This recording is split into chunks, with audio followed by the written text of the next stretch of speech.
Bonjour à toutes et à tous, je suis Madame Mouassi Amina, chargée de cours à l'Université Hasib Ben Boualem.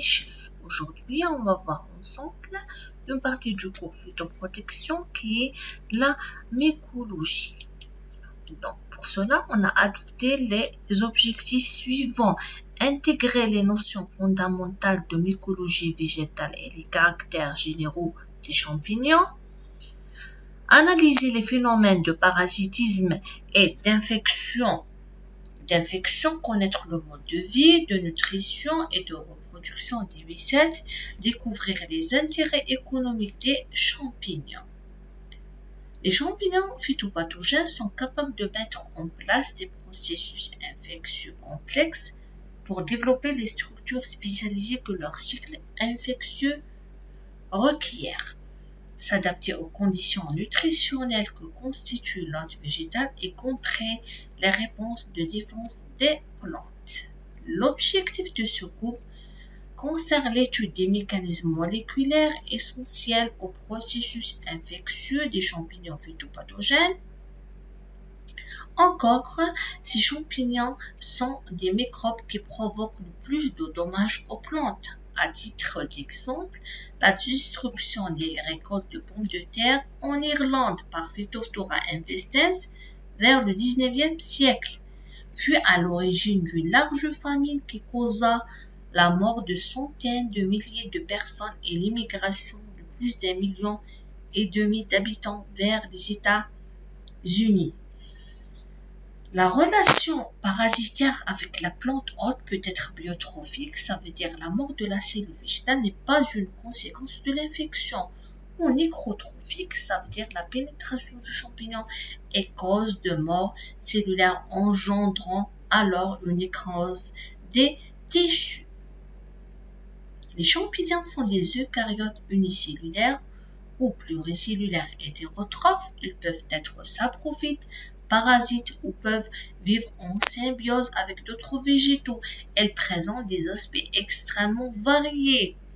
Les champignons sont souvent classés dans une catégorie distincte des autres plantes parce qu'ils sont dépourvus de chlorophylle et qu'ils ont une paroi chitineuse. Ils sont eucaryotes, ça veut dire c'est des organismes possédant des cellules munies d'un noyau. Ils développent un appareil végétatif appelé mycélium. Ils se reproduisent par des spores. Ces spores sont flagellés ou non. Ils ont une paroi cellulaire chitineuse. La plupart sont saprophytes. Ils se nourrissent de matière organique végétale ou animale en décomposition. Ce que nous appelons généralement un champignon est la partie reproductrice qui produit des spores.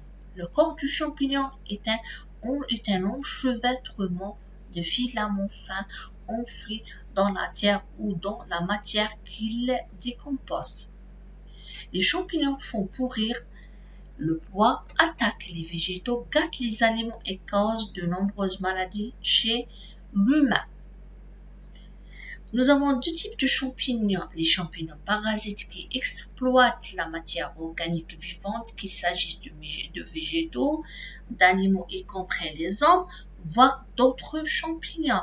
L'autre catégorie, c'est les champignons symbiotiques qui préfèrent la symbiose ou le mutualisme, association avec un végétal autotrophe. Chacun des deux organismes tire profit de cette association. La symbiose permet parfois de créer des êtres nouveaux, comme les lichens ou les mycorhizes. Le champignon est un thalophyte. Son appareil végétatif ou thalre est constitué de cellules allongées qui peuvent être cloisonnées et compartimentées entre elles. Elles sont alors appelées hyphes. Chaque compartiment est une cellule à un ou plusieurs noyaux. Lorsqu'il n'y a pas de cloison les séparant les unes des autres, on parle alors de siphons ou hyphes non cloisonnés. Les hyphes s'associent pour former un réseau de filaments appelé mycélium. Il existe deux catégories d'hyphes, les hyphes végétatifs et les hyphes reproducteurs. Les hyphes végétatifs sont plus ou moins enfouis dans la matière organique qu'ils décomposent à l'aide d'enzymes digestifs. Les ivroproducteurs sont habituellement aériens et s'élèvent au-dessus de la surface où se trouve la moisissure.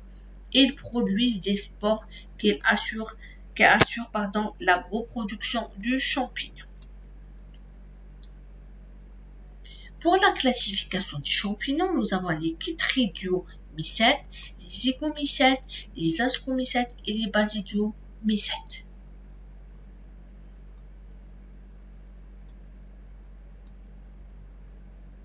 Les intérêts des champignons sont plusieurs, donc on estime à 1,5 billion le nombre d'espèces de champignons vivant sur Terre. Cependant, seulement 14% de ces organismes ont été découverts, ce qui peut être expliqué par la difficulté de cultiver ces organismes en conditions de laboratoire, mais aussi en raison d'un manque de connaissances et d'un sous-échantillonnage de ces organismes dans de nombreux biotopes de la planète.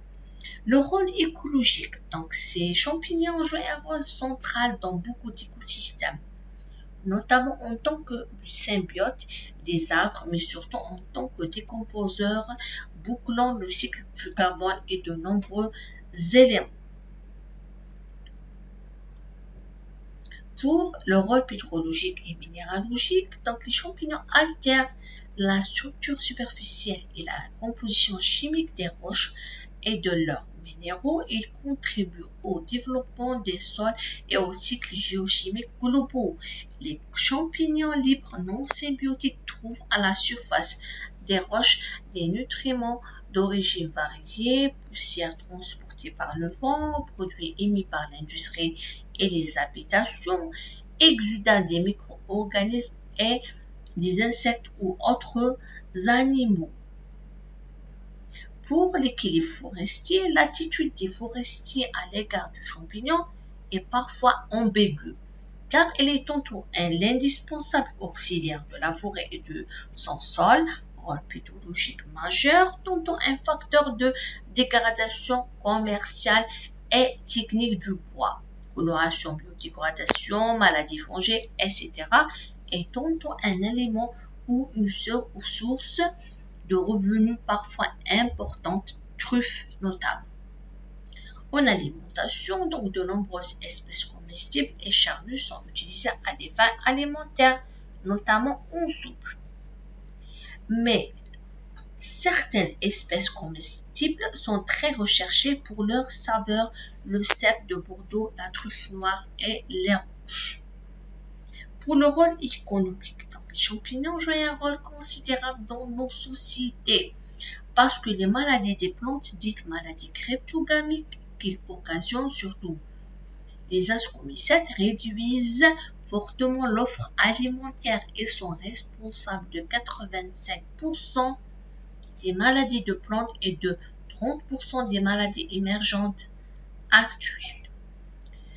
Près de 700 espèces de champignons tels que shiitake ou le polypore en touffe sont utilisés à des fins médicinales.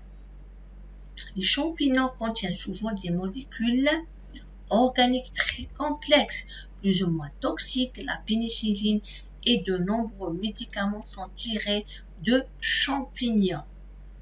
Pour conclure, donc, les champignons sont tellement différents des plantes et des animaux que les scientifiques les ont placés dans un règne à part. Les champignons sont de grands recycleurs comme les organismes simples prokaryotes tels que les bactéries. Les champignons aident à décomposer les matières organiques. Sans les champignons, nous serions entourés de matières végétales et animales mortes. Pire encore, il y aurait des montagnes de fumier qui ne décomposeraient pas. Il manquerait de nutriments pour les plantes et les animaux auraient faim. Sans les champignons, il n'y aurait pas de forêt. Les racines des arbres fonctionnent en partenariat avec tout un réseau de champignons. Sans les champignons qui leur fournissent des nutriments, les arbres seraient incapables de survivre. Mais les champignons ont leur côté néfaste aussi. Ils sont à l'origine des famines et ils causent des maladies chez les plantes, les animaux et les humains. Ils peuvent détruire les édifices, les ponts et même les chemins de fer. Cependant, pour chaque espèce de champignon nocif, il y en a des centaines, sinon des millions, qui nous sont bénéfiques. Pour cela, je vous remercie pour votre